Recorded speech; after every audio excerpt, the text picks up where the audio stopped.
नमस्कार दोस्तों, आप सभी का फिर से एक बार स्वागत है गौतम बुद्ध की प्रेरणादायक कहानी में। दोस्तों, इससे पहले आप कहानी में खो जाएं, हमारे चैनल को सब्सक्राइब अवश्य कर लें। एक दिन बुद्ध एक घर के बाहर भीख मांगने पहुंचे।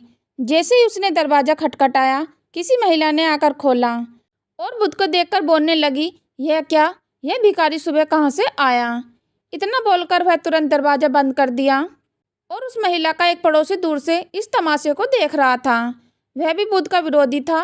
स्वाभाविक रूप से उसे यह देखकर कुछ ज़्यादा ही मज़ा आ रहा था, इसलिए उसने भी बोला, बहुत बढ़िया। अगले दिन बुद्ध ने फिर उसी दरवाजे पर दस्तक दी। इस बार बुद्ध को देखकर महिला फिर से गुस्सा हो गई और बुद्ध पर कचरा फेंक दिया और उस महिला का वह पड़ोसी आज भी तमाशा देख रहा था। स्वाभाविक रूप से वह बुद्ध का ऐसा अपमान देखकर वह बहुत प्रसन्न हुआ। इतना ही नहीं, बुद्ध की हालत देखकर वह जोर जोर से हंसने लगा। तीसरे दिन बुद्ध फिर उसी दरवाजे के सामने खड़े हुए, लेकिन आज वह आदमी बुद्ध को फिर से देखकर आश्चर्यचकित रह गया।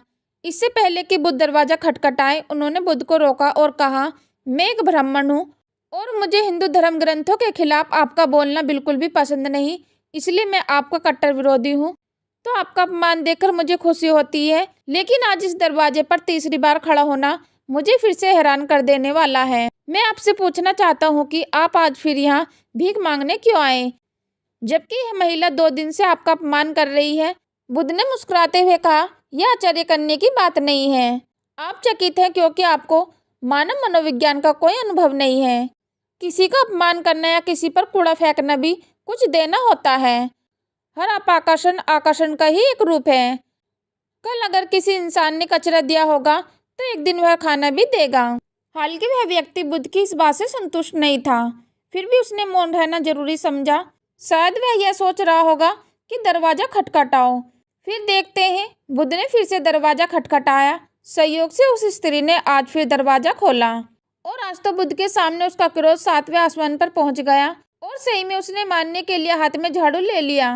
उन्होंने झाड़ू उठाया तो जरूर, लेकिन बुद्ध के शांत चेहरे पर मुस्कान देखकर दूरी बनाए रखी। वह चाहकर भी बुद्ध पर वार नहीं कर सकी। वह बुद्ध के चेहरे पर रही शुद्ध मुस्कान से इतनी प्रभावित हो गई कि उसने झाड़ू फेंक दी और तुरंत अंदर भाग गई और बुद्ध को देने के लिए एक रोटी ले आई। बुद्ध ने उस महिला को ऐसे धन्यवाद किया कि वह महिला बुद्ध के चरणों में गिर गई और माफी मांगने के साथ रो पड़ी।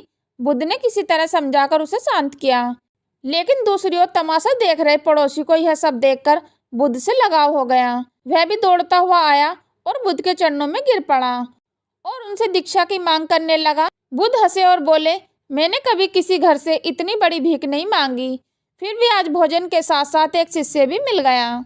दोस्तों, इस कहानी से यह मालूम पड़ता है कि सकारात्मकता और झुकाव ही इंसान के सभी रोगों की दवा है। जिस वजह से संसारिक और सन्यासी के प्रति नफरत और प्रेम से जरा सा भी अंतर नहीं होता। जिस वजह से संसारिक और सन्यासी के प्रति नफरत और प्रेम से जरा सा भी अंतर नहीं है, क्योंकि मन के स्तर पर प्रेम और संसारिक सन्यासी के बीच नफरत की लेन देन होने में थोड़ी सी भी देर नहीं लगती। मन तभी शांत और स्थिर रह पाता है जब वह सभी तरह के लेन देन से ऊपर उठ जाए।